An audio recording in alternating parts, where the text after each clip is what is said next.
Hi buddies, this is my vintage Dumas Atlas van lines. Comes in a kit and you have to build it mainly for nitro back in the day, but I'm gonna try to convert it to electric. I had it built as a nitro, but now our lake doesn't allow nitro or gas, so I want to make it electric. It says a scale model of the big Atlas van lines pickle forked unlimited hydroplane driven by Bill Munsey. And it's 36 inches long and the beam is 14 and a half. The beam, that means the width of it, like from here to here across. Oh, camera girl, did you know your light was on?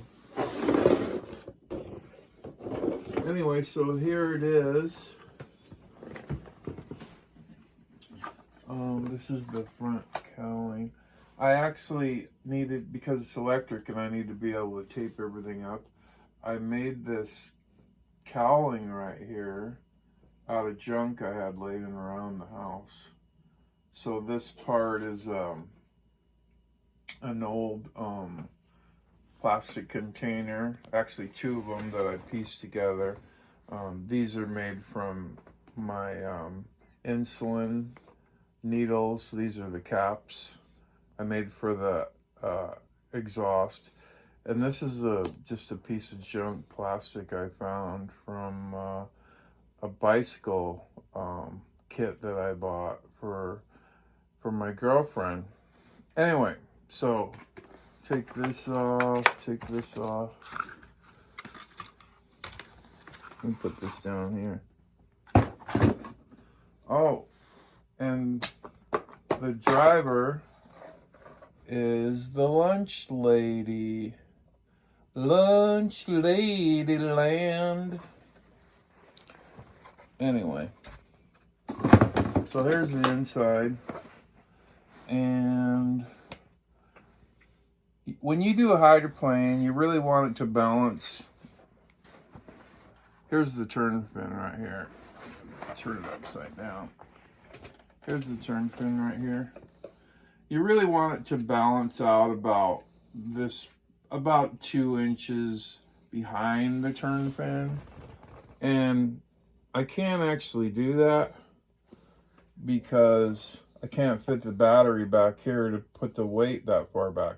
So my balance is about here, and that may work and it may not. We'll find out when we run it, but now that we've got it turned over, let's look at the bottom a little bit. The water outlet comes out here, and this has the old school hardware from like the 60s and 70s, where they ran hard drives with universal joints to the strut. And when you're adjusting your strut, I don't have a pen on me right now, but when you build a hydroplane and you don't know where to put your strut, this is where you start out. You measure the depth of the sponson, so it's about the line on my finger, and then you go and put your depth of your strut to about the depth of the sponson. So it's pretty close to where it needs to be. Anyway, here's a water pickup behind the propeller, and the propeller will thrust the water in here to cool the engine and the speed control. And then here's the Dumas rudder. All this hardware is old vintage Dumas hardware. And I usually run cables, but I wanted to try this old school hardware. Another thing that's really good to do with this kind of hardware, and cable hardware too, if you're not running a stuffing tube, is to put a little tiny hole, and you can use a chainsaw grease gun to lubricate your stuffing tube. That's what this is called. And a little hole here to lubricate your strut too.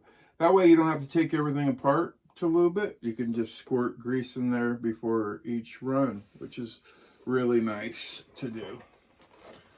Anyway, what we got here, I managed to get these 2 3-cells in here. They're 4500s.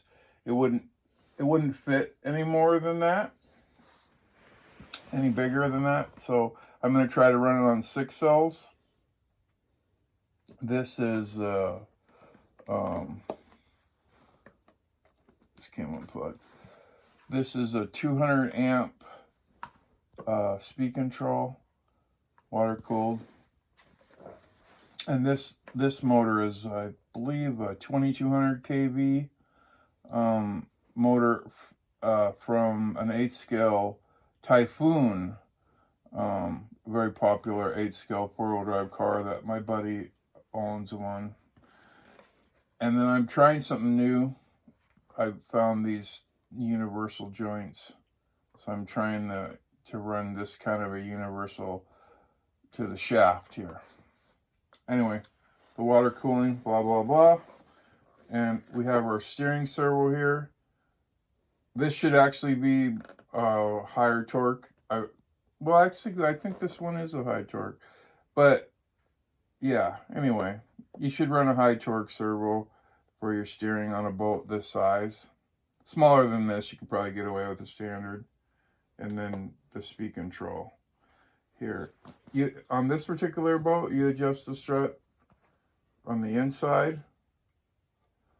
Normally, most boats have the strut on the outside, but these old school ones, they want you to be more scale, run the propeller underneath the back of the boat. So that's why the strut's adjusted from here.